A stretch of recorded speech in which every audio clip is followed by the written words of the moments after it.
നമസ്കാരം. സ്പോർട്ട് റിപ്പോർട്ടിംഗിലേക്ക് സ്വാഗതം. സ്പോർട്ട് റിപ്പോർട്ടിൽ ഇന്ന് അതിഥിയായി എത്തിയിരിക്കുന്ന വ്യക്തിയുടെ പേര് ഞാൻ പറയുമ്പോൾ പ്രേക്ഷകരിൽ ചിലർക്കെങ്കിലും സംശയം തോന്നിയേക്കാം.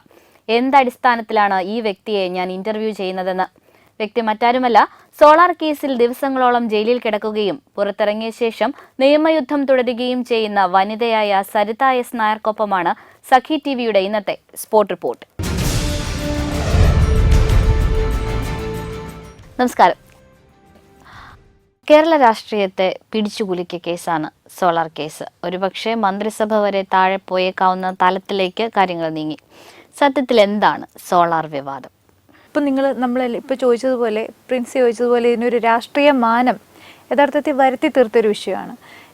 ഒരു കമ്പനി, അതായത് ഒരു പ്രൈവറ്റ് ലിമിറ്റഡ് കമ്പനിയായിട്ട് രജിസ്റ്റർ ചെയ്ത, ഇൻകോർപ്പറേറ്റ് ചെയ്ത ഒരു കമ്പനി. ആ കമ്പനിയിൽ 2 ഡയറക്ടേഴ്സ് ഉണ്ടായിരുന്നു. ഒന്ന് ബിജു രാധാകൃഷ്ണനും പിന്നെ സരിത എസ് നായർ എന്ന് പറയുന്ന ഞാനും.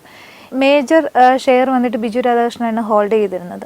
എനിക്ക് കിട്ടിയത് പ്രോജക്ട്സും ടെക്നിക്കൽ, പിന്നെ ഈ PR, പബ്ലിക് റിലേഷൻസ്, അങ്ങനെയുള്ള കാര്യം, കസ്റ്റമർ കെയർ, അങ്ങനെയുള്ള വിഷയങ്ങളാണ്. HR, ഫിനാൻസ്, അങ്ങനെയുള്ള കീ പൊസിഷൻസ് അല്ലെങ്കിൽ ഡിപ്പാർട്ട്മെൻറ്റ്സ് മൊത്തം കൈകാര്യം ചെയ്യുന്നത് ബിജു രാധാകൃഷ്ണനാണ്. ബിജു രാധാകൃഷ്ണൻ ഒരു 1-man ഷോ പോലെയാണ് കമ്പനി റൺ ചെയ്യുന്നത്. നമ്മളൊരു സൈലൻറ്റ് ഡയറക്ടർ എന്നുള്ളത് കഴിഞ്ഞ് നമുക്ക് കമ്പനിയുടെ ഡേ ടു ഡേ ഇൻട്രാക്ഷൻസിലൊന്നും വലിയ പങ്കില്ല. അപ്പം ഒരു ദിവസം ഒരു August 4, 2012 കമ്പനിയുടെ ഫണ്ട് ഒരു 5.98 crore വിഡ്രോ ചെയ്തു. പല പ്രാവശ്യമായിട്ട് അവർ വിഡ്രോ ചെയ്യുന്നുണ്ടായിരുന്നു. നമ്മളത് അറിയുന്നുണ്ടായിരുന്നില്ല. വിഡ്രോ ചെയ്ത് കമ്പനിയിൽ നിന്നും എറണാകുളത്ത് നിന്നും ബിജു രാധാകൃഷ്ണൻ അബ്സ്കോണ്ട് ചെയ്യുന്നത്. അപ്പം അങ്ങനെ വരുമ്പം ഏതൊരു സാധാരണ കമ്പനിയിലും സംഭവിക്കുന്ന ഫിനാൻഷ്യൽ ക്രൈസിസ്, ഒബിയസ്ലി കസ്റ്റമേഴ്സ് നമ്മളെ ട്രസ്റ്റ് ചെയ്ത് ഏൽപ്പിച്ച പണവും അതിലുണ്ട്. അപ്പോൾ അങ്ങനെ വരുമ്പോൾ അവരുടെ റിക്വസ്റ്റ് നമുക്ക് ഫുൾഫില്ല് ചെയ്യാതിരിക്കുമ്പോൾ ഉണ്ടാകുന്ന ഒരു സിവിലായിട്ടോ മറ്റോ കാണാൻ പറ്റുന്ന ഒരു കമ്പനി കേസാണ് ശരിക്കും പറഞ്ഞാൽ ഇപ്പോൾ ക്രിമിനലൈസ് ചെയ്തത്. പിന്നെ അതിനകത്ത് പൊളിറ്റിക്കലൈസ് ചെയ്തു പോയത്. ഇതിനകത്ത് പൊളിറ്റിക്കൽ വശം എന്ന് പറയുന്നത്, ആൾക്കാർ പറയുന്നത് ടീം സോളാറിനെ വഴിവിട്ട് ഗവൺമെൻറ് അല്ലെങ്കിൽ പൊതു ഖജനാവിൽ നിന്ന് പണം വാങ്ങി സഹായിച്ചു എന്നുള്ളതായിരിക്കും അതിനകത്ത് വരുന്ന അഴിമതി ആരോപണം. അപ്പോൾ ഈ മുഖ്യമന്ത്രിയുടെ ഓഫീസുമായി സരിത എസ് നായർക്ക് യാതൊരു ബന്ധവും? ഞാൻ മുഖ്യമന്ത്രിയുടെ ഓഫീസിൽ പോയിട്ടുണ്ട്, സംസാരിച്ചിട്ടുണ്ട്. മിക്ക കോൺഗ്രസ് പാർട്ടിക്കാരുമായിട്ടും നമ്മൾ നല്ലൊരു ബന്ധം ഞാൻ കീപ്പ് ചെയ്തിട്ടുണ്ട്. അതൊന്നും കമ്പനിയുടെ ഫേവേഴ്സിന് വേണ്ടിയിട്ടോ മറ്റു കാര്യങ്ങൾക്കോ അല്ല. അത് എൻ്റെ അച്ഛൻ പിന്നെ കോൺഗ്രസ് പാർട്ടിയിലായിരുന്നു. ഒബിയസ്ലി ഞാനും കോൺഗ്രസ് പാർട്ടിയിൽ പ്രവർത്തിക്കാനും അതുമായിട്ട് മഹിളാ വിങ്ങുമായിട്ട് കൂടുതൽ അടുത്ത് പ്രവർത്തിക്കാൻ ഉദ്ദേശിച്ചിരുന്നൊരു വ്യക്തിയാണ്. അപ്പോൾ അതനുസരിച്ച് കൂടുതൽ ബന്ധങ്ങൾ കോൺഗ്രസ് പാർട്ടിയോട് ഉണ്ടായിരുന്നു എന്നുള്ളത് വാസ്തവം. അപ്പം അത് മാത്രം ആയിരുന്നില്ല, കമ്പനിയുടെ കുറച്ച് പ്രോജക്ട്സ് നമ്മൾ സ്വാഭാവികമായിട്ടും ഏതൊരു കമ്പനി റൺ ചെയ്യുമ്പോഴും അതിന് നല്ലതായിട്ടുള്ള ഒരു പബ്ലിക് ഇൻട്രാക്ഷൻ വരുന്ന ഏതെങ്കിലും ഒരു പ്രോജക്ട്സ് നമുക്ക് ഗവൺമെൻറ്റുമായിട്ട് സംസാരിക്കാനോ അല്ലെങ്കിൽ അങ്ങനെ പ്രോജക്റ്റ് വെക്കുവാനോ ഉള്ള ഒരു ഇതിന് വേണ്ടിയിട്ട് നമ്മൾ പോയിട്ടുണ്ട്. ദുരിതാശ്വാസ നിധിയിലേക്ക് പിന്നെ കമ്പനിയുടെ ഭാഗത്തു നിന്നും ഫണ്ട് കൊടുക്കാൻ വേണ്ടി പോയിട്ടുണ്ട്. മുഖ്യമന്ത്രി പറഞ്ഞു എനിക്ക് സരിത നായരെ അറിയില്ല, വേറൊരു പേരിൽ അറിയാം. വേറൊരു പേരിൽ മുഖ്യമന്ത്രിക്ക് അപ്പോൾ പേഴ്സണലായിട്ട് സരിത നായരെ അറിയാം. പേഴ്സണലായിട്ട് അറിയാമോ എന്ന് എനിക്കറിയില്ല. എൻ്റെ മറ്റേ പേരിൽ ഞാൻ ഇൻട്രൊഡ്യൂസ് ചെയ്തിട്ടുണ്ട്. എൻ്റെ വീട്ടിലെ പേരാണ് ലക്ഷ്മി എന്ന് പറയുന്നത്. വീട്ടിലെന്നല്ല, ഓൾമോസ്റ്റ് സർട്ടിഫിക്കറ്റിൽ മാത്രമാണ് ഈ സരിത എന്നിരുന്നത്. പിന്നെ ഈ സോളാർ കേസ് വന്നപ്പോഴാണ് ശരിക്കും പറഞ്ഞാൽ സരിത എന്നുള്ള പേര് ഫ്രണ്ട് ലൈനിൽ വന്ന് പോയത്. അതിന് മുമ്പ് എല്ലാവരുടെ ഇടയിലും എൻ്റെ നിക് നെയിമാണ് എന്നേക്കാൾ, ഈ പറഞ്ഞ സരിത എന്നുള്ള പേരിനേക്കാൾ കൂടുതൽ പിന്നെ പോപ്പുലറൈസ് ചെയ്തു പോയത്. അപ്പം എന്നെ അങ്ങനെ അറിയാം. തന്നെയല്ല, ഞാൻ ഈ പറഞ്ഞതുപോലെ പ്രിൻസ്, ഞാൻ കോൺഗ്രസിൻ്റെ സപ്പോർട്ടറായിരുന്നു. അപ്പം അതുകൊണ്ട് തന്നെ അങ്ങനെയുള്ള വിഷയങ്ങളിനകത്തെല്ലാം ഞാൻ പങ്കെടുത്തിട്ടുണ്ട്, ഇല്ലയെന്ന് ഞാൻ പറയില്ല. പല മീറ്റിങ്സിൽ ഞാൻ പോയിട്ടുണ്ട്, കോൺഗ്രസിനെ സപ്പോർട്ട് ചെയ്തിട്ടുള്ള പല മീറ്റിങ്സ്. അത് എറണാകുളത്ത് നടന്ന മിക്ക മീറ്റിങ്ങുകളിലും ഞാൻ പാർട്ടിസിപ്പേറ്റ് ചെയ്തിട്ടുണ്ട്.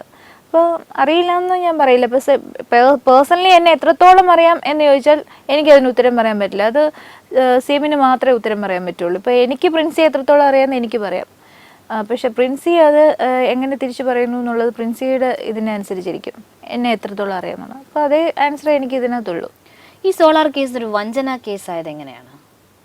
ഒരു പണം വാങ്ങി എന്തെങ്കിലും ചെയ്തു കൊടുക്കാമെന്ന് വിശ്വസിപ്പിക്കുകയും പിന്നീട് അത് ചെയ്യാതിരിക്കുകയും ചെയ്യുന്നത് വിശ്വാസവഞ്ചനയാണ്. പക്ഷേ ഇവിടെ 420 പോലും നിൽക്കുന്ന ഒരു കേസല്ല ആക്ച്വലി ഈ സോളാർ കേസ് എന്ന് പറയുന്നത്. കാര്യം ഈച്ച് ആൻഡ് എവറി ട്രാൻസാക്ഷൻ നമ്മൾ കസ്റ്റമേഴ്സുമായിട്ട് വെച്ചതിൻ്റെ വെച്ചതിൻ്റെ ഒരു ബേസ് ആയിട്ട് ഒരു MOU അല്ലെങ്കിൽ ഒരു പർച്ചേസ് ഓർഡർ അല്ലെങ്കിൽ കമ്പനിയുമായിട്ട് എന്തെങ്കിലും ഒരു എഗ്രിമെൻറ്റ് ഉണ്ടായിട്ടുണ്ട്. അപ്പം അവിടെ ഒരു സിവിൽ നേച്ചറിലുള്ള ബ്രീച്ച് ഓഫ് ട്രസ്റ്റ് മാത്രമേ വരുള്ളൂ. അതും സിവിൽ നേച്ചറിലാണ് വരിക. പക്ഷെ അതിനെ ഇഷ്യൂസ് വന്നപ്പോഴത്തേക്കും അതിനെ ഒരു ക്രിമിനലൈസ് ചെയ്തു. അതിൻ്റെ പിന്നിൽ പലർക്കും പല വ്യക്തിപരമായോ അല്ലെങ്കിൽ പൊളിറ്റിക്കലായിട്ടുള്ള ഇൻട്രസ്റ്റ് ഉണ്ടായിരുന്നിരിക്കാം. അതിനൊരു വലിയ സ്കാം ആക്കി മാറ്റി മറ്റുള്ളവരെ പൊളിറ്റിക്കൽ ലീഡേഴ്സിനെയും കൂടെ എയിം ചെയ്ത് അവരെ കൊണ്ടുവരാൻ വേണ്ടി ശ്രമിച്ചു. അപ്പോൾ അത് ഇതിപ്പം എന്ന് പറഞ്ഞാൽ ശരിക്കും ഒരു കസ്റ്റമേഴ്സ് പെറ്റീഷൻ കൊടുത്ത കസ്റ്റമേഴ്സിന് പോലും ഇപ്പോൾ ശരിക്കും പറഞ്ഞാൽ നീതി ലഭിക്കുന്നില്ല. എനിക്കെതിരെ കേസ് കൊടുത്തവരുടെ കാര്യമാണ് ഞാൻ പറയുന്നത്. ഒരുപക്ഷെ ഞങ്ങൾക്ക് ഇങ്ങനെ ഒരു കേസ് ഇല്ലായിരുന്നെങ്കിൽ ഈ വിഷയം അവരുടെ പണം തിരിച്ചു കൊടുക്കാനോ എന്തെങ്കിലും നമുക്ക് ചെയ്യാമായിരുന്നു. ഇപ്പോൾ പണം തിരിച്ചു കൊടുക്കാൻ പറ്റുന്നില്ല, അതിനുള്ള റിസോഴ്സ് നമുക്ക് ഉണ്ടാക്കാൻ പറ്റുന്നില്ല. അവരുടെ ശരിക്കും പറഞ്ഞാൽ അവരിപ്പം ഫിക്സിലാണെന്ന് എനിക്ക് മനസ്സിലാക്കാൻ പറ്റിയിട്ടുണ്ട്, എന്നെപ്പോലെ തന്നെ. അപ്പം അതുകൊണ്ട് ആർക്കെന്ത് പ്രയോജനം? ഇപ്പോൾ സോളാർ കേസിൽ സരിത എസ് നായർ മാത്രം ഹൈലൈറ്റ് ചെയ്യപ്പെട്ടത് എന്തുകൊണ്ടാണ്? അതിനൊറ്റ വാക്കിൽ ഉത്തരം പറയാം, ഒരു സ്ത്രീ ആയതുകൊണ്ട്. അതേസമയം എൻ്റെ സ്ഥാനത്ത് ഒരു പുരുഷനായിരുന്നു ബിജു രാധാകൃഷ്ണൻ്റെ കൂടെ ഉണ്ടായിരുന്നുവെങ്കിൽ ഈ സോളാർ കേസ് എന്ന് പറയുന്നത് ചർച്ച ചെയ്യപ്പെടുകയില്ല. മാധ്യമങ്ങൾ പോലും 1-2 ദിവസത്തെ ഒരു ചർച്ചയ്ക്കകത്ത് കൊട്ടിഘോഷിച്ച് അവസാനിപ്പിക്കുന്ന അത്രമാത്രം പ്രാധാന്യമുള്ള ഒരു വിഷയമായിരുന്നു ഇത്. അപ്പം ഒരു സ്ത്രീയുണ്ട് അതിനകത്ത്. കുറച്ച് അൺഫോർച്ചുനേറ്റ്ലി ഞാൻ കോൺഗ്രസുമായി ബന്ധപ്പെട്ട് പ്രവർത്തിച്ചിരുന്ന ഒരു വ്യക്തിയായതുകൊണ്ട് കുറച്ച് കോൺഗ്രസ് നേതാക്കന്മാരുടെ പേര് ഇതിനകത്ത് വലിച്ചഴിക്കാൻ പറ്റി. അപ്പം ഇതിനകത്ത് പറഞ്ഞപ്പോ ഒന്ന് ചോദിക്കാണ്, സരിത എസ് നായരുടെ പേരിനൊപ്പം പലപ്പോഴായി കൂട്ടി വായിക്കപ്പെട്ട ചില പേരുകൾ KC വേണുഗോപാൽ, ഗണേഷ് കുമാർ, AP അനിൽകുമാർ, ഇവരൊക്കെ ആയിട്ട് പേഴ്സണലായിട്ട് എന്തെങ്കിലും തരത്തിലുള്ള ബന്ധം താങ്കൾക്കുണ്ടോ? ഇപ്പോഴും അങ്ങനെ എന്തെങ്കിലും? ഇപ്പൊ പറയുന്നത് പോലെ ഞാൻ പറയാണ്, KC വേണുഗോപാൽ സർ ഞങ്ങളുടെ മിനിസ്റ്റർ ആയിരുന്നു. അതായത് ഞങ്ങളുടെ ഫസ്റ്റ് അപ്പോൾ മിനിസ്ട്രി ഓഫ് പവറിൻ്റെ MOS ആയിട്ടാണ് അദ്ദേഹം വർക്ക് ചെയ്തിരുന്നത് സെൻട്രലിൽ. അപ്പം ഒബ്വിയസ്ലി MNREയുമായിട്ട് ഞങ്ങൾക്ക് ലിങ്ക് ചെയ്ത് പ്രവർത്തിക്കേണ്ട കാര്യമാണ്. കാര്യം സോളാർ പവർ പ്രോജക്ട്സ് എന്ന് പറയുന്നത് ഒരിക്കലും സെൽഫായിട്ടൊരു കമ്പനിക്കോ ഒരു വ്യക്തിക്കോ ചെയ്യാൻ പറ്റുന്ന പ്രോജക്ട്സുകളല്ല. അതെപ്പോഴും ഗവൺമെൻറ് ഇൻട്രാക്റ്റഡ് പ്രോജക്ട്സാണ്. കാര്യം ഐദർ നമ്മുടെ സ്റ്റേറ്റ് ഇലക്ട്രിസിറ്റി ബോർഡ് അല്ലെങ്കിൽ പവർ ഗ്രിഡ് അല്ലെങ്കിൽ എന്ത് വന്നാലും MNRE അങ്ങനെയുള്ളവരുമായിട്ട് നമ്മൾ ലിങ്ക് ചെയ്യാതെ ഒരു പ്രോഡക്ട്സും നമുക്ക് വിൽക്കാൻ പറ്റില്ല. അവരുടെ അക്രഡിറ്റേഷൻ വേണം, BIS സർട്ടിഫിക്കേഷൻസ് വേണം. അപ്പം അങ്ങനെയുള്ള കാര്യങ്ങൾക്ക് മാത്രമല്ല ഞങ്ങളുടെ 1-2 ബ്രാഞ്ച് ഇനോഗ്രേറ്റ് ചെയ്യുന്നതുമായിട്ട് ബന്ധപ്പെട്ട് KC വേണുഗോപാൽ സാറിനെ ഞാൻ മീറ്റ് ചെയ്തിട്ടുണ്ട്, സംസാരിച്ചിട്ടുണ്ട്. ഞങ്ങളുടെ കമ്പനിയുടെ റെപ്രസെൻറ്റേഷൻ ഞാൻ ചെയ്തിട്ടുണ്ട്. അത് വാസ്തവമാണ്. അതിൽ കവിഞ്ഞൊരു ഈ പറയുന്ന ബന്ധം ഇല്ല എന്നുള്ളത് തന്നെയാണ്. പിന്നെ വിളിച്ചിട്ടില്ല എന്ന് പറയില്ല, പരസ്പരം വിളിച്ചിട്ടുണ്ട്. പുതിയ പ്രോജക്ട്സ് ഗുജറാത്തിൽ വന്ന സമയത്ത് അതിൻ്റെ ഇത് കേരളത്തിൽ ചെയ്യാൻ വേണ്ടിയിട്ട് കല്ലട അവിടുത്തെ ഒരു പ്രോജക്ട്സ് ഞങ്ങൾ ചെയ്യുന്ന കാര്യം ഞങ്ങൾ അറിയിച്ചിട്ടുണ്ട്. അപ്പോൾ അങ്ങനെയുള്ള ഇൻട്രാക്ഷൻസ് ഞങ്ങൾ കീപ്പ് ചെയ്തിട്ടുണ്ടെന്നുള്ളത് വാസ്തവമാണ്. ബിജു രാധാകൃഷ്ണൻ സരിത എസ് നായരെ ഉപയോഗിക്കുകയായിരുന്നു അല്ലെങ്കിൽ ഇരയാക്കപ്പെടുകയായിരുന്നു സരിത. ബിജു രാധാകൃഷ്ണനെ സംബന്ധിച്ച് ഒരു ബിസിനസ് എങ്ങനെ റൺ ചെയ്യണമെന്ന് ഒരു കണ്ണിങ് ആയിട്ട് ചിന്തിക്കാൻ കഴിവുള്ള ഒരു മനുഷ്യനാണ്. അതായത് ഇപ്പോഴത്തെ നമ്മുടെ സമൂഹത്തിൽ തന്നെ ശ്രദ്ധിച്ച പ്രിൻസിക്ക് മനസ്സിലാവും, ഒരു ബിസിനസ്സിന് മാർക്കറ്റിങ്ങിന് പോകുന്ന മിക്കവരും ലേഡീസാണ്. എന്തുകൊണ്ടാണ് ഫ്രണ്ട് ലൈനിൽ ലേഡീസിനെ അവർ നിർത്തുന്നത്? അത് ഇപ്പോഴത്തെ സമൂഹത്തിൻ്റെയും കൂടെ ഒരു വിഷയമാണ്. അതായത് ഒരു ചെന്ന് പ്രസൻറ്റ് ചെയ്യുന്നതും ഒരു ജെൻഡർ ചെന്ന് പ്രസൻറ്റ് ചെയ്യുന്നതിലും രണ്ടിലും വ്യത്യസ്തമായ റിസൾട്ടാണ് ഉണ്ടാകുന്നത്. അത് എന്തുകൊണ്ടാണെന്ന് ചോദിച്ചാൽ അതിന് പല കാര്യങ്ങളുണ്ടാകും. ഇപ്പോൾ ഒരു സ്ത്രീ ചെന്ന് പറയുന്നതിൻ്റെ ചിലപ്പോൾ വേ ഓഫ് പ്രസൻറ്റേഷൻ ഡിഫറെൻ്റ് ആയിരിക്കും. ചില കസ്റ്റമേഴ്സിൻ്റെ ആറ്റിറ്റ്യൂഡ് ഡിഫറെൻ്റ് ആയതുകൊണ്ട് ചിലപ്പം ലേഡിക്ക് കൂടുതൽ പ്രിഫറൻസ് കൊടുക്കുന്നുണ്ടാവും. എനിവേ പ്രിഫറൻസ് ലേഡീസിന് കിട്ടുന്നു എന്ന് കണ്ണിങ് ആയിട്ടുള്ള ഒരു ബിസിനസ് പേഴ്സൺ മനസ്സിലാക്കി കഴിഞ്ഞാൽ അയാൾ കൂടുതലും ടൂൾസ് ആക്കുന്നത് ലേഡീസിനെ തന്നെയാണ്. ഇപ്പോൾ ബിജു രാധാകൃഷ്ണൻ്റെ കാര്യത്തിലും ബിജു പോയി ഒരു മാർക്കറ്റിംഗ് ചെയ്തൊരു കോൾ ക്ലോസ് ചെയ്യുന്നതിനേക്കാൾ സ്പീഡിൽ എന്നെക്കൊണ്ട് ചെയ്യാൻ പറ്റും എന്ന് കണ്ടപ്പം അയാളൊരു ടൂളാക്കി മാറ്റി. ഇപ്പം നമ്മൾ ഗ്യാദർ ചെയ്യുന്ന ക്യാഷും അല്ലെങ്കിൽ ചെക്കുകളും മൊത്തം നമ്മൾ കൊണ്ട് ഡംപ് ചെയ്ത് കൊടുക്കുന്നത് ബിജു രാധാകൃഷ്ണനാണ്. അതിൻ്റെ എക്സിക്യൂഷൻ ബിജു എന്താ ചെയ്യുന്നത് അങ്ങനെ നമുക്ക് ചോദിക്കാനുള്ളൊരു പവർ നമുക്ക് പെർമിഷനോ ഒന്നും നമുക്ക് തന്നിട്ടില്ല. അങ്ങനെ വരുമ്പം അങ്ങനെ നോക്കിയപ്പോൾ ഞാൻ ശരിക്കും പറഞ്ഞാൽ ഞാൻ ചതിക്കപ്പെടുകയായിരുന്നു. കാര്യം ഞാൻ എൻ്റെ കസ്റ്റമേഴ്സ് എന്നെ ട്രസ്റ്റ് ചെയ്ത് എനിക്ക് തന്ന ഓർഡേഴ്സിൻ്റെ മൊത്തം എമൗണ്ടുകളും ഞാൻ കമ്പനിയിൽ കൊടുത്തു. കമ്പനിയിൽ നിന്ന് അത് എടുത്തുകൊണ്ട് ബിജു പോയി കഴിഞ്ഞപ്പം കസ്റ്റമേഴ്സിനോടൊപ്പം തന്നെ എന്നെയും ചതിക്കുകയാണ് ബിജു ചെയ്തത്.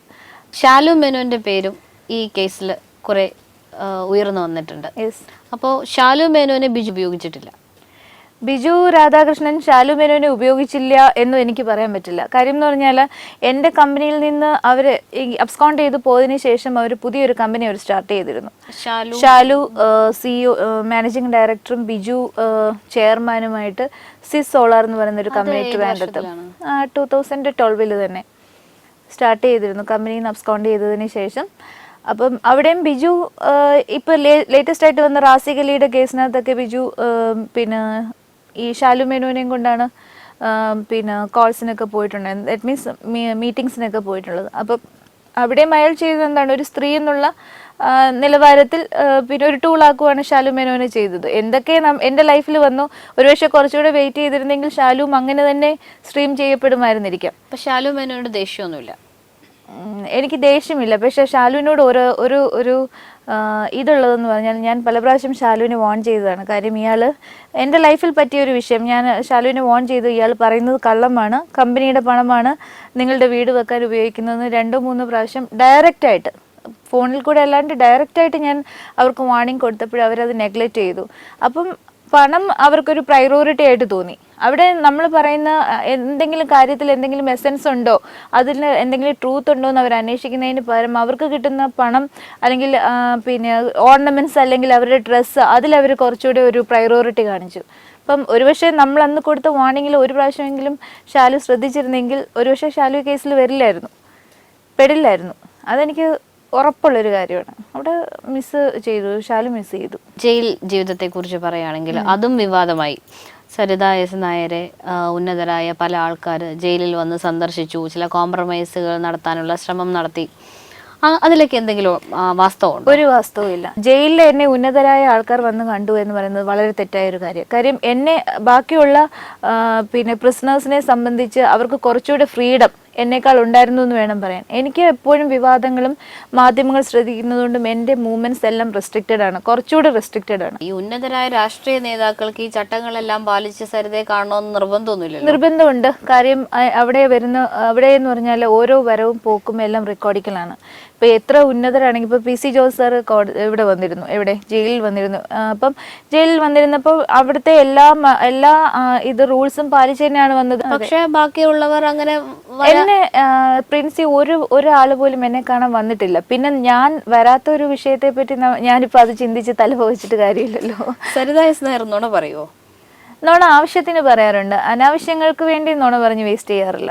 ആവശ്യങ്ങൾ എന്ന് പറഞ്ഞാൽ എൻ്റെ നിലനിൽപ്പിനെ സംബന്ധിച്ച് എന്തെങ്കിലും ബുദ്ധിമുട്ട് വന്നാൽ അത് പ്രിൻസി പറയുന്നത് പോലെ അല്ലെങ്കിൽ വേറൊരു വ്യക്തി പറയുന്നത് പോലെ ഞാനും അത്യാവശ്യം നുണ പറയാറുണ്ട്. കേസിലേക്ക് തന്നെ വരുവാണെങ്കിൽ രഹസ്യമൊഴി, യെസ്, അങ്ങനെ ഒരു മൊഴി ഉണ്ടെന്നുള്ളത് തന്നെ മാധ്യമ സൃഷ്ടിയാണ്. അത് ആദ്യം ഞാൻ പ്രിൻസിയോട് പറയാം. ഇല്ല, ഞാൻ ഫെനി ബാലകൃഷ്ണൻ പലതവണ ആവർത്തിച്ചു പറഞ്ഞു, സരിത തന്നിരിക്കുന്ന മൊഴിയിൽ ഉന്നതരായ രാഷ്ട്രീയ നേതാക്കളുടെ പേരുണ്ട്, താനത് വെളിപ്പെടുത്തുമെന്ന് ഫെനി ബാലകൃഷ്ണൻ. പ്രിൻസി നമ്മൾ ജയിലിൽ കിടക്കുന്ന സമയത്ത്, പ്രത്യേകിച്ച് എൻ്റെ കേസ് വന്നപ്പം അത് പ്രിൻസി അവിടെ തൊട്ട് മനസ്സിലാക്കണം. എന്നെ അറസ്റ്റ് ചെയ്ത് ആദ്യം കൊണ്ടുവന്ന് പെരുമ്പാവൂർ DYSP ആണ്. ചെന്ന അറസ്റ്റ് ചെയ്ത സെക്കൻഡ് തൊട്ട് എനിക്ക് കമ്മ്യൂണിക്കേഷൻ ഇല്ല. എൻ്റെ കേസിൽ ബിജു രാധാകൃഷ്ണൻ്റെ ഡൈവോഴ്സുമായി ബന്ധപ്പെട്ട്, അതായത് ബിജു രാധാകൃഷ്ണനിൽ നിന്ന് കമ്പനിയുടെ കടങ്ങളും ബാധ്യതകളും അയാൾക്ക് കൊടുത്തുകൊണ്ട് എഴുതി വാങ്ങിയ ഒരു എഗ്രിമെൻ്റ് ഉണ്ടാക്കുന്നതുമായി ബന്ധപ്പെട്ടാണ് ഞാൻ ഫെനി ബാലകൃഷ്ണനെ കാണുന്നത്. അപ്പോൾ ഫെനിക്ക് അറ്റ് പ്രസൻറ്റ് എന്താണ് ഈ കേസ് അല്ലെങ്കിൽ എന്താണ് കമ്പനിയിൽ നടന്നുകൊണ്ടിരുന്നതെന്ന് ബിജു കൊടുത്തിട്ട് പോലും ഇല്ല ഒരു പിക്ചർ. കാര്യം ബിജു ഫെനി ബാലകൃഷ്ണൻ്റെ മുമ്പിൽ സിസ് സോളാറിൻ്റെ ചെയർമാനാണ്. ശാലു മേനോനും ബിജു രാധാകൃഷ്ണനും അവരുടെ റിക്വസ്റ്റ് പ്രകാരമാണ് ഫെനി ബാലകൃഷ്ണൻ എന്നെ കണ്ട് ഇങ്ങനൊരു പേപ്പർ വേണം, അവർ ജൂലൈ 10ന് വിവാഹം കഴിക്കാനിരിക്കുകയാണ്. അപ്പം ഞാനൊരു ഒബ്സ്ട്രക്ഷൻ ആകരുത് എന്നുള്ള ആഗ്രഹത്തോടെ ഒരു എഗ്രിമെൻ്റ് ഒപ്പിട്ട് വാങ്ങിക്കാൻ വേണ്ടിയിട്ടാണ് ഫെനി ബാലകൃഷ്ണൻ എന്നെ കോൺടാക്ട് ചെയ്യുന്നത്. ഫെനിയെ പരിചയപ്പെട്ടതിൻ്റെ പിറകിൽ ഒരു ബിസിനസ്സോ മറ്റു കാര്യങ്ങളോ ഒന്നും ഉണ്ടായിരുന്നില്ല. അപ്പോൾ കമ്പനിയുടെ ഒരു വിഷയങ്ങളും ഈ പറഞ്ഞ അഡ്വക്കേറ്റിന് അറിയില്ല. അപ്പം ഫെനിയുടെ അടുത്ത് എനിക്ക് കമ്മ്യൂണിക്കേഷൻ ചെയ്യാനായിട്ട് എനിക്ക് ബുദ്ധിമുട്ട് വന്നു. കാര്യം ആ സമയത്ത് ഈ പറഞ്ഞ റെസ്ട്രിക്ഷൻസ് എനിക്കുണ്ട്. പോലീസുകാർ സമ്മതിക്കില്ല, സംസാരിക്കാൻ സമ്മതിക്കില്ല, ഓഫീസേഴ്സ് ഭയങ്കര റെസ്ട്രിക്ഷനാണ്. അങ്ങനെ വന്നപ്പോൾ കിട്ടിയ കുറേ പേപ്പറിനകത്ത് എന്താണ് കമ്പനി നടന്നത്, ആക്ച്വലി അപ്പോൾ എനിക്ക് പൊളിറ്റിക്കൽ കോൺസ്പിറൻസി ഉണ്ടെന്നുള്ളത് എനിക്ക് വ്യക്തമായിട്ട് അറിയാവുന്ന വിഷയമാണ്. അപ്പോൾ അതുകൊണ്ട് ഞാൻ ആ പൊളിറ്റിക്കൽ കോൺസ്പിറൻസി എന്താണെന്നുള്ള ഒരു ഔട്ട്ലൈൻ എഴുതി എന്നുള്ളത് വാസ്തവം. കാര്യം എൻ്റെ അഡ്വക്കേറ്റിന് ഞാൻ കൊടുക്കുന്ന ഇൻഫർമേഷനാണത്. അത് ഒരു ക്ലയൻറ്റ് ഒരു അഡ്വക്കേറ്റിന് കൊടുക്കുന്ന ഇൻഫർമേഷൻ. അതിപ്പം നമ്മൾ ആ ട്രസ്റ്റിൻ്റെ മണ്ടയ്ക്ക് ചെയ്യുന്നൊരു വിഷയമാണ്. അതിനെ രഹസ്യമൊഴി എന്ന് പറയാൻ പറ്റില്ല. പക്ഷെ അതിനകത്ത് ചില പോയിന്റ്സ് എനിക്ക് പിന്നെ കോടതിയിൽ അറിയിക്കണമെന്ന് ഞാൻ പോയിന്റ് ചെയ്ത് എഴുതിയിട്ടുണ്ടായിരുന്നു. എന്നുവെച്ചാൽ ബിജു രാധാകൃഷ്ണൻ ആ സമയത്ത് അബ്സ്കോണ്ടഡ് ആണ് അപ്പോഴും. അപ്പോൾ ബിജു രാധാകൃഷ്ണനും ശാലു മേനോനെയും അറസ്റ്റ് ചെയ്തിട്ടില്ല. എന്നെ മാത്രം അതിനകത്തേക്ക് വലിച്ചഴിക്കപ്പെടുന്ന ഒരു സിറ്റുവേഷൻ വന്നപ്പം ഇങ്ങനെയല്ല, ഇന്ന വിഷയങ്ങളിൽ ഇന്ന സ്ഥലത്ത് പണം പോയിട്ടുണ്ട്, അല്ലെങ്കിൽ ഇന്ന വിഷയങ്ങൾ കൊണ്ട് അയാൾ ഇങ്ങനെ എന്നെ ഹറാസ് ചെയ്തിട്ടുണ്ട് എന്നുള്ള കാര്യങ്ങൾ ഞാൻ എഴുതി കൊടുത്തു എന്നുള്ളത് ശരി. അതൊരു communication in between A client and ഒരു അഡ്വക്കേറ്റ്. അപ്പോൾ അതിൽ ഉന്നതരായ രാഷ്ട്രീയ നേതാക്കളുടെ ആരുടെയും പേരില്ല? അങ്ങനെ ഞാൻ പറയില്ല. അതിനകത്ത് ഉന്നതരായ രാഷ്ട്രീയ നേതാക്കളുടെ പേര് ഉണ്ടായിരുന്നു എന്ന് ചോദിച്ചാൽ ഉണ്ടായിരുന്നു. പക്ഷേ അത് ഫെനി ബാലകൃഷ്ണന് വിലപേശാൻ വേണ്ടി കൊടുത്തൊരു പേപ്പർ അല്ല. ഞാൻ ചോദിച്ചത് ഈ ഉന്നതരായ രാഷ്ട്രീയ നേതാക്കളുടെ പേര് സോളാർ കേസുമായി ബന്ധപ്പെട്ടാണോ അതിൽ? അല്ല, ഒരിക്കലും അല്ല. സോളാർ കേസിനകത്ത് ഞാൻ ഇപ്പോഴും പ്രിൻസി പറയുന്നു, ഇതിനകത്ത് ഒരു ബെനിഫിറ്റ് ഒരൊറ്റ പൊളിറ്റിക്കൽ പാർട്ടി നമുക്ക് തന്നിട്ടില്ല. എക്സ് എന്നില്ല, വൈ എന്നില്ല, ഒരു പൊളിറ്റിക്കൽ പാർട്ടിയും. ഒരുപക്ഷെ ഇലക്ഷൻ വരുമ്പോൾ ഫണ്ട് വാങ്ങിക്കാൻ എല്ലാ പാർട്ടീസും ഉണ്ടാവും. പക്ഷെ ഒരു കാര്യത്തിന് പോലും ഈ പറഞ്ഞ ഒരു സോളാറിന്റെ ഒരു ബെനിഫിറ്റ്, ഒരു ബിസിനസിന്റെ ഒരു ബെനിഫിറ്റിന് വേണ്ടി ഒരാൾ പോലും ഒരു രൂപ പോലും നമുക്ക് നേടി തന്നിട്ടില്ല. ഫെനി ബാലകൃഷ്ണൻ എഴുതി കൊടുത്ത ആ പേപ്പറിൽ ഈ രാഷ്ട്രീയ നേതാക്കളുടെ പേര് എന്തുമായി ബന്ധപ്പെട്ടായിരുന്നു? എന്റെ പേഴ്സണൽ വിഷയങ്ങളുമായി ബന്ധപ്പെട്ടാണ് ഞാൻ പിന്നെ ആ വാർത്ത അവർക്കൊക്കെ എതിരായിട്ടുള്ള രീതിയിലാണോ? എതിര് മാത്രമല്ല എൻ്റെ ലൈഫിൽ നടന്ന ഒന്ന് രണ്ട് വിഷയങ്ങൾ കോർത്തിണക്കിയിട്ടാണ് ഞാൻ അത് എഴുതിയത്. അതെന്ന് പറഞ്ഞാൽ അതിന്റെ പേരിലുണ്ടായ കോൺസ്പിറൻസി ആണ് ഇത് എന്ന് എനിക്ക് എൻ്റെ അഡ്വക്കേറ്റിനെ അറിയിക്കണമായിരുന്നു. കാര്യം എന്ന് പറഞ്ഞാൽ ആക്ച്വലി അതിൻ്റെ ഒരു സോഴ്സ്, ഈ കേസിൻ്റെ സോഴ്സ് എന്താണെന്ന് മനസ്സിലായാലല്ലേ ഒരു അഡ്വക്കേറ്റ്, ബ്രില്യൻ്റ് ആയിട്ടുള്ള ഒരു അഡ്വക്കേറ്റിനാണെങ്കിൽ ഒരു ക്ലയൻറ്റിനെ രക്ഷപ്പെടുത്താൻ പറ്റുള്ളൂ. സത്യം പറയാതിരുന്നിട്ട് ഞാൻ ഇത് രക്ഷപ്പെടുത്തുമെന്ന് പറഞ്ഞാൽ അത് വേറെ വഴിക്കായിരിക്കും പോവുക. അപ്പോൾ പിന്നെ ഫെനി ബാലകൃഷ്ണൻ എന്തിനായിരിക്കും അന്ന് ഈ സരിത എഴുതി തന്നതിൽ ഉന്നതരായ രാഷ്ട്രീയ നേതാക്കളുടെ പേരുണ്ട്, അത് ഞാൻ വെളിപ്പെടുത്തുമെന്ന് പറഞ്ഞത്? അവിടെ ഒരു വിഷയം ഞാൻ പറയാം പ്രിൻസി. അതായത് നമ്മൾ ജയിലിൽ കിടക്കുന്ന സമയത്ത് ജയിലിലേക്ക് ഇൻ കേസ് നമ്മളെ കാണാൻ വന്നെന്ന് പറഞ്ഞാലും നമുക്ക് കമ്മ്യൂണിക്കേഷൻ വളരെ കുറവാണ്. ഞാൻ നേരത്തെ പറഞ്ഞിരുന്നല്ലോ, ഒരു 4-5 വാർഡന്മാരുടെ മുമ്പിൽ അല്ലെങ്കിൽ ജയിൽ സൂപ്രണ്ടിൻ്റെ മുമ്പിൽ നിന്ന് സംസാരിക്കാവുന്ന, കമ്മ്യൂണിക്കേറ്റ് ചെയ്യാവുന്ന മാറ്റേഴ്സ് റിലേറ്റഡ് ടു കേസ്, അത് മാത്രമേ നമുക്ക് കമ്മ്യൂണിക്കേറ്റ് ചെയ്യാൻ പറ്റുള്ളൂ. പിന്നെ പുറത്തേക്കുള്ളതെന്ന് പറഞ്ഞാൽ നമുക്ക് ആകെയുള്ള ടി വിയാണ്. ആ ടി വിയിൽ നമുക്ക് ന്യൂസ് ചാനൽസ് നമുക്ക് കിട്ടുന്നില്ല. പിന്നെ പേപ്പേഴ്സ് വായിക്കാൻ നമുക്ക് പേപ്പേഴ്സ് റെസ്ട്രിക്റ്റഡ് ആണ്. പ്രത്യേകിച്ചും എനിക്ക് പേപ്പേഴ്സ് റെസ്ട്രിക്റ്റഡ് ആയിരുന്നു. അത് കാരണം എന്ന് വെച്ചാൽ ന്യൂസ് കണ്ടിട്ട് നമ്മളൊരു വിവാദങ്ങളിൽ നിൽക്കുന്ന വ്യക്തിയാണ്. പുറത്തേക്ക് പോകുമ്പോൾ എന്തെങ്കിലും കമൻസ് വരാതിരിക്കാൻ വേണ്ടിയിട്ട് എടുത്ത പ്രിക്കോഷൻസ് ആയിരിക്കും. അപ്പോൾ അങ്ങനെയുള്ള റെസ്ട്രിക്ഷൻസ് അകത്ത് നിന്നുകൊണ്ട് കുറേ കാര്യങ്ങൾ എനിക്ക് കിട്ടിയിട്ടില്ല. പക്ഷേ എപ്പോഴെങ്കിലുമൊക്കെ കോടതിയിൽ പോകുമ്പം കുറച്ച് പേര് അല്ലെങ്കിൽ മാധ്യമ പ്രവർത്തകർ പറയുന്നതെന്നാണ് ഫെനി ഇങ്ങനെ കമ്മ്യൂണിക്കേറ്റ് ചെയ്തിട്ടുണ്ടെന്നും. പക്ഷെ അതിൻ്റെ പിന്നിൽ ആരാണെന്ന് എനിക്കറിയില്ല. ഇതുവരെ ഫെനിയുടെ അടുത്ത് ചോദിച്ചിട്ട് എനിക്കൊരു മറുപടി കിട്ടിയിട്ടില്ല. ഫെനി ഇങ്ങനെ ബാർഗെയിൻ ചെയ്തു, ബാർഗെയിനിങ് എന്നുള്ള പേര് യൂസ് ചെയ്തത് അതുകൊണ്ടാണ്. കാര്യം ഭയങ്കരമായ ബാർഗെയിനിങ് ഇതിലേക്ക് പോകുന്നു, ഇങ്ങനെ വിളിച്ച് സംസാരിക്കുന്നു എന്നൊക്കെ പറഞ്ഞു. അതിനുശേഷവും ഫെനി ബാലകൃഷ്ണൻ തന്നെയായിരുന്നില്ലേ താങ്കളുടെ അഡ്വക്കേറ്റ്? അല്ല, ഫെനി എൻ്റെ 4 കേസുകൾ മാത്രം നോക്കുന്ന ഒരു അഡ്വക്കേറ്റാണ്. ഇപ്പോൾ ആ 4 കേസുകളിൽ 2 കേസുകൾ അക്യൂറ്റൽ ആയിട്ടുണ്ട്, അതായത് വെറുതെ വിട്ടിട്ടുണ്ട്. ബാക്കിയുള്ള 2 കേസുകളും ഓൾമോസ്റ്റ് ഇപ്പം തീരാൻ സെറ്റിൽമെന്റ് എന്ന് പറഞ്ഞാൽ മൈന്യൂട്ട് കേസസ് ആയിരുന്നു, പഴയ കേസുകളാണ്. അപ്പോൾ അതിൻ്റെയും സെറ്റിൽമെന്റ് ഇപ്പം നടന്നുകൊണ്ടിരിക്കുക. ഇപ്പോൾ ട്രയൽസ് ഒന്നും തന്നെ ഫെനി ബാലകൃഷ്ണൻ ഫേസ് ചെയ്തിട്ടില്ല. അപ്പോൾ ഫെനി ബാലകൃഷ്ണൻ അല്ല സരിത നായരുടെ എൻ്റെ അഡ്വക്കേറ്റ്സ് എന്ന് പറയാൻ എനിക്കിപ്പോൾ ഒത്തിരി അഡ്വക്കേറ്റ്സ് ഉണ്ട്. ഇപ്പോൾ പത്തനംതിട്ടയാണെങ്കിൽ പ്രിൻസ് പി തോമസ്, പിന്നെ ട്രിവാൻഡ്രത്ത് രാഹുലുണ്ട്. അപ്പോൾ ഓരോരോ ഇപ്പം ഓൾമോസ്റ്റ് ഞാൻ പറയാം പ്രിൻസി ഏകദേശം 10 ഡിസ്ട്രിക്റ്റിന് മേൽ, അതായത് 11 ഡിസ്ട്രിക്റ്റോളം ഞാൻ കേസസിന് പോകുന്നുണ്ട്. ഇപ്പോൾ കേസില്ലാത്ത 2 ഡിസ്ട്രിക്റ്റ് എന്ന് എനിക്ക് പറയാൻ പറ്റുന്നത് പാലക്കാടും വയനാടും മാത്രമാണ്. ബാക്കി ഓൾമോസ്റ്റ് എല്ലായിടത്തും തൊട്ടും തൊടിയിച്ചും എനിക്ക് കേസുകളുണ്ട്. ഒന്നുമില്ലെങ്കിൽ ഒരു 138 എങ്കിലും ഉണ്ട്. അപ്പോൾ അങ്ങനെയുള്ളത് കൊണ്ട് ഈ ഫെനി ബാലകൃഷ്ണൻ എന്നെ മാവേലിക്കര കോൺസെൻട്രേറ്റ് ചെയ്യുന്ന വ്യക്തിയാണ്. അപ്പം ഈ പറയുന്ന സ്ഥലത്ത് എല്ലായിടത്തും ഫെനി ബാലകൃഷ്ണനെ കൊണ്ട് പോകാന്ന് പറഞ്ഞാൽ ഇറ്റ്സ് ഇമ്പോസിബിൾ. അത് തന്നെയല്ല, ഓരോ മനുഷ്യർക്കും ഓരോ കപ്പാസിറ്റി ഉണ്ട്, അതിനനുസരിച്ച് മാത്രമേ നമുക്ക് കേസുകൾക്ക് ഇത് ചെയ്യാൻ പറ്റുള്ളൂ. എൻ്റെ കേസുകൾ പലരാണ് നോക്കുന്നത്, ഇന്ന വ്യക്തി എന്നുള്ളതില്ല. പക്ഷെ പുറത്തെപ്പോഴും അറിഞ്ഞിരുന്നത് ഫെനി ബാലകൃഷ്ണൻ. അതിന് കാരണം ഞാൻ പറയാം. ഫസ്റ്റ് ഓഫ് ഓൾ ഫെനി ബാലകൃഷ്ണനെയാണ് ഞാൻ ഈ പറഞ്ഞ കാര്യങ്ങൾ ഫസ്റ്റ് എൻഡോസ് ചെയ്യുന്നത്, എൻ്റെ കേസസിൻ്റെ ഇത് എൻഡോസ് ചെയ്യുന്നത്. അപ്പം ഫെനി ഒബ്വിയസ്ലി മാധ്യമ ശ്രദ്ധ നേടിയ ഒരു കേസായതുകൊണ്ട് Feni was in the picture. Feni അപ്പോൾ ആ പിക്ചറിൽ വന്നു കഴിഞ്ഞപ്പം ഫെനിക്കാണ് പബ്ലിസിറ്റി കൂടുതൽ വരിക. അപ്പം പിന്നെ ഫെനിയാണ് എല്ലാം എന്നുള്ളൊരു ധാരണ പബ്ലിക്കിൻ്റെ ഇടയിൽ വന്നു. ഞാൻ ജയിലിലായത് കാരണം എനിക്കത് തിരുത്താൻ പറ്റിയില്ല. അപ്പം അത് കുറേ പേര് അഡ്വാൻറ്റേജ് കുറേ പേര് യൂട്ടിലൈസ് ചെയ്തു എന്നുള്ളത് വാസ്തവം. അങ്ങനെയൊക്കെ ഡെവലപ്പ് ചെയ്ത് കുറച്ചുകൂടെ എന്താ പറയുക, ഈ കേസ് കുറച്ചുകൂടെ അങ്ങ് എന്താ പറയുക പോപ്പുലറൈസ് ചെയ്തു പോയി എന്ന് വേണമെങ്കിൽ പറയാം. ഫെനി ബാലകൃഷ്ണൻ്റെ ആ ഇൻട്രാക്ഷൻസ്, അതായത് പബ്ലിക് ഇൻട്രാക്ഷൻസ് ഇല്ലായിരുന്നുവെങ്കിൽ ഒരുപക്ഷെ എനിക്ക് അതിന് മുമ്പേ ജയിലിൽ നിന്ന് പുറത്തിറങ്ങാമായിരുന്നു, ഈ കേസസ് എങ്ങനെയെങ്കിലും സെറ്റിൽ ചെയ്യാമായിരുന്നു, ഈ കസ്റ്റമേഴ്സിന്റെ പ്രശ്നങ്ങൾ തീർക്കാമായിരുന്നു. അങ്ങനെയൊക്കെ ഞാൻ ചിന്തിക്കുന്നുണ്ട്. അപ്പോൾ കേസിന്റെ എണ്ണം കൂട്ടാനും പബ്ലിസിറ്റിക്കും വേണ്ടി ഫെനി ബാലകൃഷ്ണന് ശ്രമിച്ചിട്ടുണ്ട്. കേസിൻ്റെ എണ്ണം കൂട്ടുന്നതിൽ ഫെനിക്ക് എത്ര പങ്കുണ്ട് എന്നെനിക്കറിയില്ല. പക്ഷേ ഫെനി അറിഞ്ഞോ അറിയാതെയോ ചെയ്ത പ്രശ്നങ്ങൾ ഈ കേസ് കുറച്ചുകൂടെ പോപ്പുലറൈസ് ചെയ്തു പോയി എന്നുള്ളത് വാസ്തവം. അത് ഫെനിയുടെ മിസ്റ്റേക്ക് ആണെന്ന് നമുക്ക് ഇൻ്റർപ്രിറ്റ് ചെയ്യാൻ പറ്റില്ല. പക്ഷേ ഫെനി അന്ന് ചെയ്തത് ഇപ്പം എന്നെ സംബന്ധിച്ച് ഒരു മിസ്റ്റേക്ക് ആണെന്ന് എനിക്ക് പറയാൻ പറ്റുള്ളൂ. മറ്റുള്ളവരുടെ കണ്ണിൽ എന്താണെന്ന് പറയാൻ പറ്റില്ല. ഈ ഫേസ്ബുക്ക്, വാട്സപ്പ്, ട്വിറ്റർ, ഈ സോഷ്യൽ മീഡിയയിൽ കൂടി ഒരു സ്ത്രീ എന്ന നിലയിൽ സരിത നായർ പെട്ടുകൊണ്ടിരിക്കുന്നു. തീർച്ചയായിട്ടും ഒരു സ്ത്രീ എന്ന നിലയിൽ എന്ന് പറഞ്ഞാൽ ഒരു സ്ത്രീ അനുഭവിക്കാവുന്നതിൻ്റെ മാക്സിമം, അതിൻ്റെ എക്സ്ട്രീം പൊസിഷൻസിലുള്ള ഹറാസ്മെൻറ്റ്സ് ഞാനിപ്പോൾ ഫേസ് ചെയ്തിട്ടുണ്ട്, ഇപ്പോഴും ഫേസ് ചെയ്തുകൊണ്ടിരിക്കുന്നു. പക്ഷേ ഞാൻ അതിന് ലീസ്റ്റ് വാല്യൂ കൊടുക്കുന്നതെന്ന് പറയാൻ കാര്യം, ഇപ്പോഴത്തെ സ്ത്രീകൾ വിചാരിക്കുന്നത് ഫേസ്ബുക്കിൽ ഒരു സംഭവം വന്നാൽ, എന്തെങ്കിലും അവർക്ക് നെഗറ്റീവായിട്ടൊന്ന് വന്നാൽ അവരുടെ ലൈഫ് തൊലഞ്ഞു എന്നാണ് ഇപ്പോഴത്തെ പലരും കാണുന്നത്. അതുകൊണ്ട് അവർ സ്വന്തമായിട്ട് വേണമെങ്കിൽ ജീവിതം അവസാനിപ്പിക്കും, അല്ലെങ്കിൽ സൂയിസൈഡ് അറ്റംപ്റ്റ് ചെയ്യുന്നു, അല്ലെങ്കിൽ ഈ സമൂഹത്തിൻ്റെ മുഖ്യധാരയിൽ നിന്ന് ഒഴിഞ്ഞു മാറി എവിടെയെങ്കിലും ഒളിച്ചു താമസിക്കും. അങ്ങനെയുള്ള സ്ട്രീം ആക്കാൻ വേണ്ടിയിട്ട് അവരുടെ എതിരാളികൾ ചെയ്യുന്ന ഓരോ പ്രവൃത്തിയും തളർത്തിക്കൊണ്ടിരിക്കുകയാണ്. ആക്ച്വലി അങ്ങനെ ചെയ്തതുകൊണ്ട് ആര് ജയിച്ചു, ആര് തോറ്റു? കൊടുക്കുന്നവർ മാത്രമാണ് സ്ത്രീ പിന്മാറുന്നത് കൊണ്ട് ജയിച്ചു പോകുന്നത്. അല്ല, നിങ്ങൾ ചെയ്തത് നിങ്ങൾ എത്രത്തോളം വേണമെങ്കിലും നിങ്ങൾ ചെയ്തോ, എന്ത് എക്സ്ട്രീം പൊസിഷനിൽ വേണമെങ്കിലും നിങ്ങൾ ചെയ്തോ, പക്ഷേ അതിൻ്റെ എൻ്റെ റിസൾട്ട് നിങ്ങൾ ആഗ്രഹിക്കുന്നത് എൻ്റെ മരണമാണെങ്കിൽ അത് നടക്കാൻ പോകുന്നില്ല.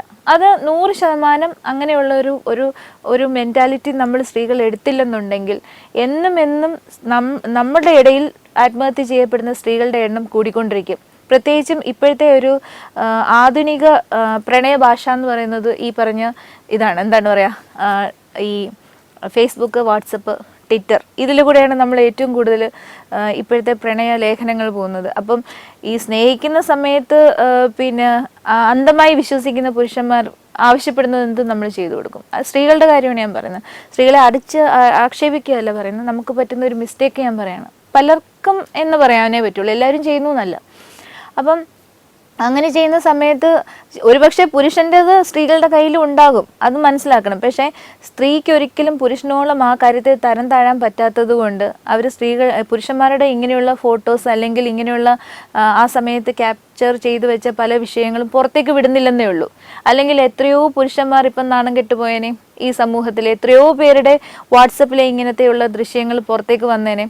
പക്ഷെ സ്ത്രീകൾ അത് ചെയ്യാത്തത് അവരുടെ കൾച്ചർ കൊണ്ടാണെന്ന് ഞാൻ വിശ്വസിക്കുന്നു.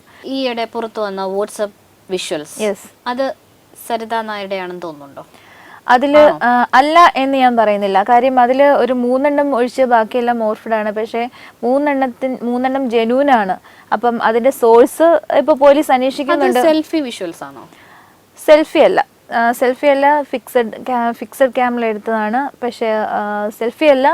അതിൻ്റെ സോഴ്സ് ഇപ്പം എനിക്ക് പറയാൻ ബുദ്ധിമുട്ടുണ്ട്. ഞാൻ കൊടുത്തത് ആർക്കാണെന്ന് എനിക്കറിയാം. പിന്നെ ഇരിക്കാനുള്ള ഒരു സോഴ്സ് പോലീസിൻ്റെ കയ്യിലാണ്.